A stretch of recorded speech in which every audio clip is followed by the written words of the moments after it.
Hello दोस्तों, नमस्कार। Stock market share channel में आपका स्वागत है। अभी हम बात करने वाले हैं HBL पावर लिमिटेड कंपनी की, क्योंकि इसके संदर्भ में जो आज बोर्ड मीटिंग होनी थी वो होती हुई दिखाई दे रही है और उस बोर्ड मीटिंग में जो फैसले होने थे, जो निर्णय होने थे, वो होते हुए दिखाई दे रहे हैं। और इसमें जो पहला निर्णय लिया गया है, इसका जो Q4 का रिजल्ट है वो फिलहाल जारी करते हुए दिखाई दे रहे हैं। तो इसमें हम जो Q4 का रिजल्ट है उसे हम पूरा डिटेल से पढ़ने वाले हैं और ये भी देखने वाले हैं कि ये जो सेगमेंट वाइज जो रेवेन्यू प्राप्त करी है वो कितना प्राप्त करते हुए देखने को मिली है। और चूंकि ये जो रिजल्ट है वो लगभग 2 बजे के आसपास आया है, तो इसका मार्केट पे क्या प्रभाव पड़ा है इसे भी हम इस वीडियो में पूरा डिटेल से देखने वाले हैं। और एक चीज़ और आपको बता दूं, ये जो कंपनी है फिलहाल आज डिविडेंड का भी अनाउंसमेंट करते हुए दिखाई दे रही है और इसके अलावा इसके मैनेजमेंट में भी कुछ बदलाव देखने को मिल रहे हैं, तो उसे भी हम इस वीडियो में पूरा डिटेल से देखने वाले हैं। तो चलिए दोस्तों, बिना किसी देरी के वीडियो शुरू करते हैं। तो दोस्तों, आप यहाँ पर देख रहे हैं कि 27 मई को ये बोर्ड मीटिंग करते हुए दिखाई दे रहे हैं और इस बोर्ड मीटिंग में जो स्टैंड एलोन के साथ साथ ये कंसोलिडेटेड रिजल्ट दोनों जारी करते हुए दिखाई दे रहे हैं। और इस वीडियो में हम जो कंसोलिडेटेड रिजल्ट होता है उसे ही देखने वाले हैं, क्योंकि जो कंसोलिडेटेड रिजल्ट होता है उसमें जो सब्सिडरी कंपनियाँ होती हैं तो उसका डेटा शामिल तो होता ही है, साथ ही साथ जो स्टैंड एलोन जो डेटा होता है उसका भी इसमें ब्रीफ के रूप में शामिल किया जाता है। इसके अलावा यहाँ पे आप देख सकते हैं कि ये जो कंपनी फिलहाल डिविडेंड का भी अनाउंसमेंट करते हुए दिखाई दे रही है। हालांकि ये जो डिविडेंड की घोषणा करी है वो मात्र और मात्र 50 पैसे का करते हुए दिखाई दे रही है, लेकिन अगर हम फेस वैल्यू पे बात करें तो ये फिलहाल 50% का डिविडेंड की घोषणा करते हुए दिखाई दे रही है। इसके अलावा कुछ इसमें अपॉइंटमेंट भी होते हुए दिखाई दे रहे हैं, मैनेजमेंट में कुछ बदलाव भी देखने को मिल रहे हैं। तो यहाँ पे आप देख रहे हैं कि यहाँ पर री अपॉइंटमेंट किया गया है। जो नरसिम्हा मूर्ति जी हैं ये कॉस्ट ऑडिटर, और इसके अलावा जो विनय बाबू जी हैं गेड, वो फिलहाल कंपनी सेक्रेटरी बनते हुए यहाँ पे दिखाई दे रहे हैं। इसके अलावा जो यहाँ पे एक और अपॉइंटमेंट होता हुआ देखने को मिल रहा है, और ये जो अपॉइंटमेंट हुआ है वो मिस्टर जो LR एसोसिएशन है वो चार्टेड अकाउंटेंट होते हुए देखने को मिल रहे हैं। इसके अलावा यहाँ पे आप देख रहे हैं कि जो अपॉइंटमेंट एक और होता हुआ दिखाई दे रहा है, और जो मिलेकनी जो सत्यनारायण जी हैं उनको फिलहाल यहाँ पे एग्जीक्यूटिव या डायरेक्टर बनाते हुए नजर आ रहे हैं। और इनका जो ट्रेनिंग शुरू होने वाला है वो फिलहाल 27 मई से शुरू होता हुआ दिखाई देगा, जो कि ये फिलहाल 5 वर्षों के लिए होता हुआ देखने को मिलेगा। तो इस हिसाब से आप देख रहे हैं कि ये जो कंपनी है इसमें लगातार कुछ न कुछ बड़े अपडेट होते हुए देखने को मिल रहे हैं। इसके अलावा मीटिंग में ये भी बताया गया है कि ये जो कंपनी है 26 सितंबर को एक एनुअल जनरल मीटिंग रखी है और ये 38वीं एनुअल जनरल मीटिंग होते हुए दिखाई देने वाली है। तो ये इस 26 सितंबर का जो डेट है इसे याद रखिएगा क्योंकि इस दिन कुछ बहुत बड़ा धमाका होता हुआ देखने को मिल सकता है। इसका Q4 रिजल्ट देखने से पहले थोड़ा सा हम बात कर लें इसके सब्सिडरीज कंपनी की। तो यहाँ पे आप देख रहे हैं कि ये जो कंपनी है फिलहाल HBL अमेरिका INC के माध्यम से अमेरिका में काम करते हुए दिखाई देती है। HBL जर्मनी GmbH के माध्यम से जर्मनी में काम करते हुए दिखाई देती है। इसके अलावा जो टोरका ड्राइव टेक्नोलॉजी प्राइवेट लिमिटेड है उसके माध्यम से भी ये काम करते हुए देखने को मिलती है। इसके अलावा TTL electricity fuel private limited के माध्यम से भी काम करते हुए दिखाई देती है। साथ ही साथ ये इसके पास 2 एसोसिएट्स भी होते हुए दिखाई देते हैं, जिसमें naval system and technology private limited है जो कि डिफेंस के क्षेत्र में काम करता हुआ देखने को मिलता है। इसके अलावा जो टोनबो इमेजिन इंडिया प्राइवेट लिमिटेड है वो भी ये काम करता हुआ दिखाई देता है। तो कुल मिलाकर ये जो कंपनी है टोटल 4 एसोसिएट्स और 2 सब्सिडरी के माध्यम से काम करते हुए देखने को मिलती है। अब हम अगर बात करें इसके कंसोलिडेटेड रिजल्ट की, तो यहाँ पे आप देख रहे हैं कि ये जो सेगमेंट दिखाई दे रहा है फिलहाल मार्च 2024 के Q4 का सेगमेंट है, ये दिसंबर 2023 के Q3 का, और ये जो सेगमेंट है मार्च 2023 के Q4 का सेगमेंट दिखाई दे रहा है। और सबसे पहले अगर हम बात करें इसके इनकम फ्रॉम ऑपरेशन, जिसे रेवेन्यू फ्रॉम ऑपरेशन के नाम से भी जाना जाता है उसकी, तो यहाँ पे आप देख रहे हैं कि इस Q4 में ये 61,008 लाख का टोटल कारोबार करते हुए दिखाई दे रही है, जो कि पिछले सेम ईयर में ये 40,261 लाख का कारोबार करते हुए यानी इनकम फ्रॉम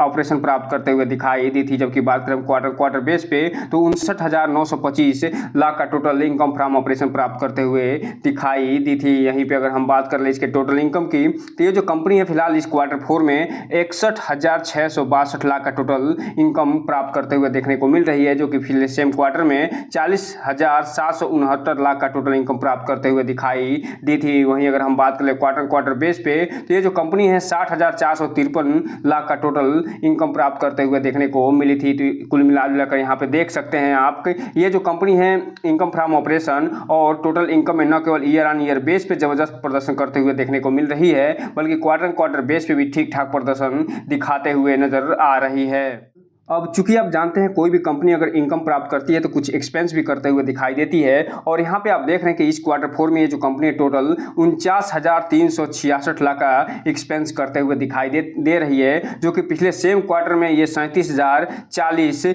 लाख का टोटल एक्सपेंस करते हुए दिखाई दी थी। वहीं अगर हम बात करें क्वार्टर ऑन क्वार्टर बेस पे तो 50,018 लाख का टोटल एक्सपेंस करते हुए देखने को मिल रही है। तो इस हिसाब से आप कह सकते हैं कि इसके एक्सपेंस में ईयर ऑन ईयर बेस पे तो वृद्धि हो रही है, लेकिन क्वार्टर बेस पे ये फिलहाल अपने एक्सपेंस को मैनेज करते हुए देखने को मिल रही है। तो यहीं पे अगर हम बात कर लें कि प्रॉफिट या लॉस बिफोर एक्सेप्शनल आइटम की, अर्थात एक्सेप्शनल आइटम जुड़ने से पहले ये जो कंपनी है जो टोटल इनकम में से जो टोटल एक्सपेंस घटाने के बाद कितना प्रॉफिट प्राप्त करी है उसकी, तो यहाँ पे आप देख रहे हैं कि ये जो कंपनी इस क्वार्टर 4 में टोटल 12,296 लाख का एक प्रॉफिट प्राप्त करते हुए दिखाई दे रही है, जबकि पिछले सेम क्वार्टर में ये 3729 लाख का प्रॉफिट प्राप्त करते हुए दिखाई दी थी। जबकि बात करें हम क्वार्टर बेस पे तो ये 10,435 लाख का total profit before exceptional item प्राप्त करते हुए दिखाई दी थी। तो इस हिसाब से आप देख रहे हैं कि ये जो कंपनी है प्रॉफिट बिफोर एक्सेप्शनल आइटम्स में न केवल ईयर ऑन ईयर बेस पे धमाकेदार प्रदर्शन कर रही है, बल्कि क्वार्टर बेस पे भी ठीक ठाक प्रदर्शन देखने को मिल रहा है। अब यहीं पे अगर हम बात कर लें इसके प्रॉफिट या लॉस बिफोर टैक्स की, तो चूंकि आप जानते हैं कि जो प्रॉफिट और या लॉस बिफोर टैक्स होता है उसमें टोटल एक्सपेंस भी जुड़ता हुआ दिखाई देता है। तो यहाँ पे आप देख रहे हैं कि ये जो कंपनी है फिलहाल इस क्वार्टर 4 में 9782 लाख का टोटल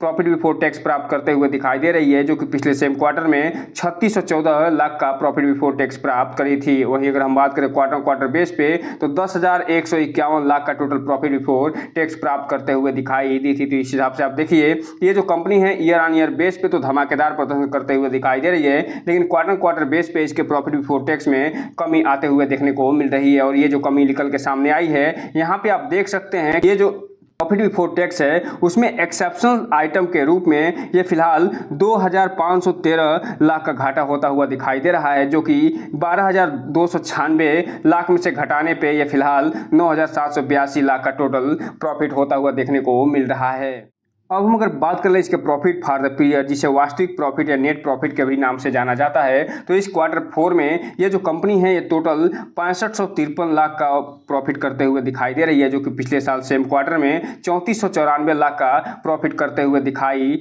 दी थी। वहीं अगर हम बात करें क्वार्टर बेस पे तो ये जो कंपनी है 7845 लाख का टोटल प्रॉफिट प्राप्त करते हुए दिखाई दी थी। तो इस हिसाब से आप कह सकते हैं कि ये जो कंपनी है वो न केवल ईयर ऑन ईयर बेस पे धमाकेदार प्रदर्शन करते हुए दिखाई दे रही है, बल्कि क्वार्टर बेस पे इसमें मामूली सी कमी आते हुए देखने को मिल रही है। और ये जो कमी निकल के सामने आई है वो एक्सेप्शनल आइटम जुड़ने के कारण ये फिलहाल कमी आते हुए देखने को मिल रही है। अब वहीं पे अगर हम बात कर लें इसके टोटल अर्निंग पर शेयर की, तो यहाँ पे आप देख रहे हैं कि ये जो कंपनी है अपनी अर्निंग पर शेयर में जबरदस्त तेजी दिखाते हुए नजर आ रही है, और ये न केवल ईयर ऑन ईयर बेस पे तेजी दिखाते हुए नजर आ रही है, बल्कि क्वार्टर बेस पे भी ये तेजी दिखाते हुए नजर आ रही है। और ईयर ऑन ईयर बेस की अगर हम बात करें तो 1.26 से बढ़ के ये फिलहाल 2.90 पे अर्निंग पर शेयर पहुंचता हुआ दिखाई दे रहा है, जबकि क्वार्टर बेस पे 2.84 से 2.90 पे पहुंचता हुआ देखने को मिल रहा है। तो इस हिसाब से आप कह सकते हैं कि इस कंपनी ने जो अपना Q4 का रिजल्ट पेश किया है वो बहुत ही बढ़िया रिजल्ट पेश करते हुए दिखाई दी है। हालांकि जो एक्सेप्शनल आइटम्स हैं उसमें बहुत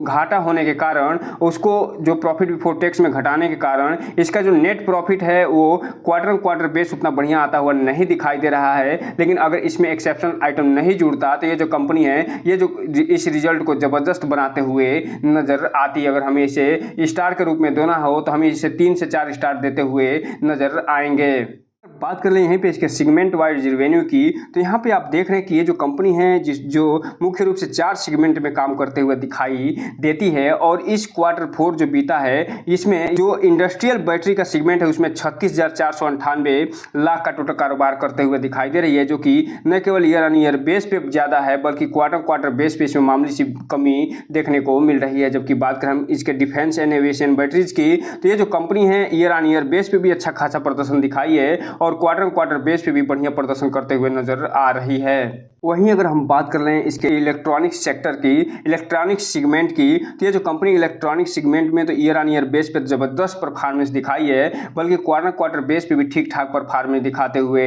नजर आ रही है। अब हम अगर बात कर लें इसके अंतिम अनएलोकेटेड जो सेगमेंट है उसकी, तो ईयर ऑन ईयर बेस पे भी अच्छा इसमें प्रदर्शन करते हुए दिखाई दे रही है और क्वार्टर बेस पे भी ये अच्छा प्रदर्शन करते हुए देखने को मिल रही है। तो इस हिसाब से आप कह सकते हैं ये इसका जो सेगमेंट वाइज रिवेन्यू हुआ है उसमें इंडस्ट्रियल बैटरीज को छोड़ के लगभग सभी जो सेगमेंट हैं उसमें ये कंपनी जबरदस्त तरीके से प्रदर्शन करते हुए देखने को मिल रही है। अब हम अगर बात करें इसके चार्ट पैटर्न की, तो यहाँ पे आप देख रहे हैं कि ये जो कंपनी है जो अपना रिजल्ट लगभग 2 बजे के आसपास निकाल के देते हुए नज़र आ रही है, और जैसे ही रिजल्ट निकल के सामने आया उससे पहले इसमें अच्छा सा स्पाइक देखने को मिला था, लेकिन रिजल्ट के जैसे निकल के आने के बाद इस कंपनी में थोड़ी बहुत गिरावट देखने को मिली है और ये कंपनी जो अपना कंसोलिडेट कर रहा था उसी क्षेत्र पर बंद होता हुआ दिखाई दिया है। हालांकि फिर भी इसमें लगभग 2.5% की तेज़ी देखने को मिल रही है। अर्थात कहने का मतलब ये है कि इस रिजल्ट को फिलहाल जो मार्केट है पॉजिटिव लेता हुआ दिखाई दिया है, और ये जो रिजल्ट निकल के सामने आया था उस समय लगभग 1.5 घंटे का मार्केट बचा हुआ था, तभी ये रिजल्ट निकल के आता हुआ दिखाई दिया था और उस समय ये 2 से 2.5% की तेजी दिखाते हुए 526 रुपये पे बंद हुआ है। अब अगर बात करें 5 दिन के चार्ट पैटर्न की, तो 2% की इसमें गिरावट देखी जा रही है, जबकि बात करें 1 महीने के चार्ट पैटर्न की तो 3% की तेजी देखी जा रही है, जबकि 6 महीने की बात करें तो 52% की तेजी देखी जा रही है, जबकि एयरटेल रेट की बात करें तो 20 से 21% की तेजी देखने को मिल रही है। वहीं अगर हम बात करें 1 साल के चार्ट पैटर्न की, तो 1 साल में इस कंपनी ने 400% का रिटर्न निकाल कर अपने शेयर होल्डरों को दे दिया है। जबकि बात करें अगर हम मैक्सिमम चार्ट पैटर्न की, तो ये जो कंपनी है जब से लिस्ट हुई है तब से लेकर अभी तक लगभग 2000% का रिटर्न निकाल के दे चुकी है, और 2007 में ये 26 रुपये में लिस्ट हुई थी, उसके बाद ये 2000% का रिटर्न निकाल के देते हुए नजर आ रही है। लेकिन इसमें जो स्पाइक निकल के सामने आया है वो फिलहाल आप यहाँ पे देखिए कि 2022-23 के बाद ही इसमें अच्छा खासा स्पाइक आता हुआ दिखाई दिया है। लेकिन वीडियो एंड अप करने से पहले एक डिस्क्लेमर कि इस कंपनी में कोई भी इन्वेस्टमेंट करने से पहले अपने वित्तीय सलाहकार से संपर्क जरूर करिए, और जब भी इसमें इन्वेस्टमेंट करना हो तो इस कंपनी के बारे में फुल एनालिसिस करने के बाद ही कोई भी इन्वेस्टमेंट करिए, ताकि आपका पैसा और निवेश दोनों सुरक्षित रहे और साथ में आपका भविष्य भी। तो दोस्तों ये रहा आज का वीडियो। इस चैनल को लाइक करें, सब्सक्राइब करें और बेल आइकन हिट करना तो बिल्कुल ना भूलें, ताकि नए वीडियो के जो अपडेट्स आपको इसी समय पे मिलता रहे। जय हिंद दोस्तों।